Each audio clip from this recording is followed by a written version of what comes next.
ওলি আহমেদের সাহেবের কথার কোনো লেজিটিমেসি আসে বলে আমি মনে করি না। কারণ হইল উনি জামাতের সাথে বিএনপির জোট কেন হইল, প্রিন্স ভাই মনে আছে, বলে বইলা দিবেন, সেই দুঃখে বিএনপির গালাগালি করে বাইরে হয়ে চলে গেল। আজকে উনি জামাতের মনোনীত প্রার্থী, ফলে যিনি তার নিজের মোরাল পজিশনের বিরুদ্ধে গিয়ে রাজনীতি করতে পারে, তার কথাকে সিরিয়াসলি নেওয়াটা ঠিক হবে কিনা এটা আমি মনে করি জনগণ বুঝবেন। রাজনীতিতে শেষ বলে কথা নাই, শেষ বলে কথা নাই, কিন্তু কথা হলো পজিশনের একটা গুরুত্ব আছে। তাই বলে সকালে একটা বিকালে আর একটা বলবেন না। তো বিএনপি জামাত জোট ছিল না 20 বছর, এখন বিএনপি উল্টা কথা বলতেছে না।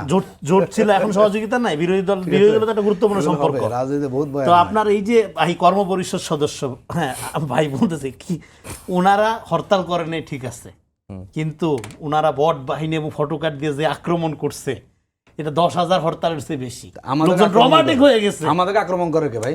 আপনাদের কারা? আমি আজকে স্পেসিফিক্যালি জামাতের বিরুদ্ধে বলতে চাইছিলাম না। যেখানে প্রিন্স ভাই আছে, ওনারা আছে দুইজন দিলাম, আমি প্রপার নিরপেক্ষ হইতে চাইছিলাম, কিন্তু সুযোগ দিলেন না আপনারা। কারণ এতগুলো ভুল ইনফরমেশন আপনি দিচ্ছেন।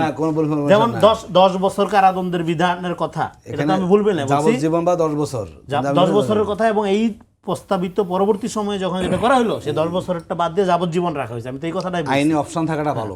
এখন আইনে অপশন থাকাটা ভালো, আপনাদের সুবিধার জন্য যদি অপশন থাকাটা আইনে। কিন্তু গুমের মতো একটা ভয়াবহ অপরাধ। শুনেন, গুমের সবচেয়ে বেশি গুমের শিকার হয়েছে বিএনপি। আপনি পরিসংখ্যান দেখেন, যেখানে পরিসংখ্যানে জামাত শিবির বেশি, জামাত শিবিরের তারকারা বেশি, হ্যাঁ, কিন্তু বিএনপি যে পরিমাণ গুম হয়েছে সেটা জামাত শিবিরের জাস্ট 5 গুণ। আমার কাছে হ্যাঁ 5 গুণ, জাস্ট 5 গুণ গুম হয়েছে।